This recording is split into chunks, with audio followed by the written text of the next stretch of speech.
નમસ્કાર દર્શક મિત્રો, મિસ્ટર ગુજરાત ન્યૂઝમાં આપનું સ્વાગત છે। ભાવનગરના લીલા સર્કલથી ટોપ 3 સુધીના માર્ગ પર ધૂળની ડમરીઓથી સ્થાનિક રહીશો ત્રાહિમામ। પ્રાપ્ત થતી માહિતી મુજબ લીલા સર્કલથી લઈને ટોપ 3 સર્કલ સુધી આરસી રોડ હોવા છતાં અવારનવાર રોડ પર તંત્ર દ્વારા કપચી અને ધૂળ નાખવામાં આવતા લોકોને હાલાકી વેઠવી પડે છે, જ્યારે લોકોને ધંધામાં નુકસાની તેમજ ધૂળ ઉડવાને કારણે વાહન સ્લીપ થવાની સતત અકસ્માતનો ભય રહેતો હોય છે, તેવા સ્થાનિક નાગરિકો દ્વારા આક્ષેપ કરવામાં આવ્યા હતા। જ્યારે તંત્ર દ્વારા લોકોને તકલીફ ન પડે તેવા યોગ્ય પગલાં લેવા વિનંતી કરવામાં આવી હતી। Report by Hasmukh Nimavat. જોતા રહો મિસ્ટર ગુજરાત ન્યૂઝ, સત્યતાની સાથે સ્પષ્ટ વાત। ધન્યવાદ।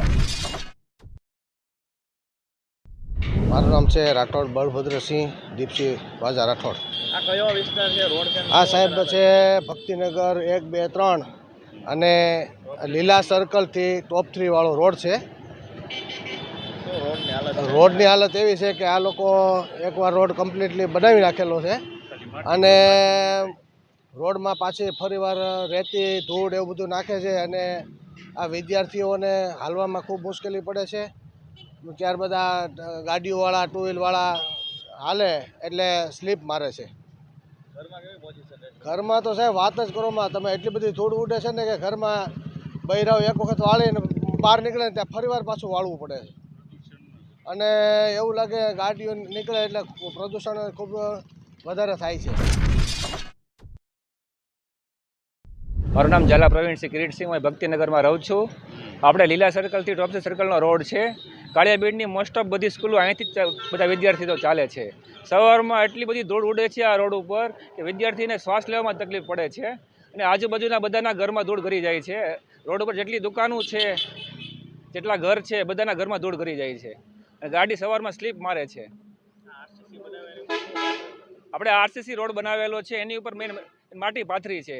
આની કોઈ પણ જરૂર નથી માટી પાથરવાની, તો પણ માટી પાથરી છે અને એની પર પાણી પણ નથી છાંટતા અને ધૂળનો પ્રશ્ન આ 4 દિવસથી પ્રશ્ન છે સતત।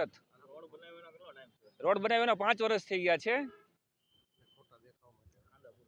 અને સાંધા બોરવા માટે એની ઉપર ડામર પાથરીને એની ઉપર માટી નાખી છે અને માટી નાખી એની પર પછી પાણી નથી નખાવરાયું એટલે બહુ ધૂળ ઉડે છે। તમે જોઈ શકો છો રોડની હાલત અત્યારે શું છે। માણસોને શ્વાસ લેવામાં પણ તકલીફ પડે છે રોડ ઉપર ચાલતા હોય તેને। નામ પરસોત્તમ જાની। કયો વિસ્તાર છે? શું બોલ? આ આપણે ટોપ 3 સર્કલ થી લીલા સર્કલ નો વિસ્તાર છે, સિદ્ધિવિનાયક ફ્લેટ ની સામે। અને આ રસ્તો છે, અહીંયા હર મહિને આવી રીતના એ રેતી નાખી દે છે ઉપર અને એટલી બધી ધૂળ ઉડે છે કે અહીંયા એક્સિડન્ટ થાય છે અને અમારા શોપ બધા ધૂળ થી ભરાઈ જાય છે અને ઉપર ચોથા માળ સુધી માટી ચડી જાય છે। અમે રોજ સાફ કરીને થાકી ગયા છીએ અને મ્યુનિસિપાલિટી કઈ સમજતી નથી। પહેલેથી રોડ એવો બનાવ્યો કે 2 વર્ષમાં તૂટી ગયો, તો આમાં ભ્રષ્ટાચાર થાય છે। તો પહેલેથી રોડ સારો બનાવ્યો હોય તો એને આ ધૂળ ન નાખવી પડત, એટલે આ બહુ ભયંકર છે અને આમાં બધાને આંખોમાં ધૂળ આવે એના કારણે એક્સિડન્ટ બહુ થાય છે।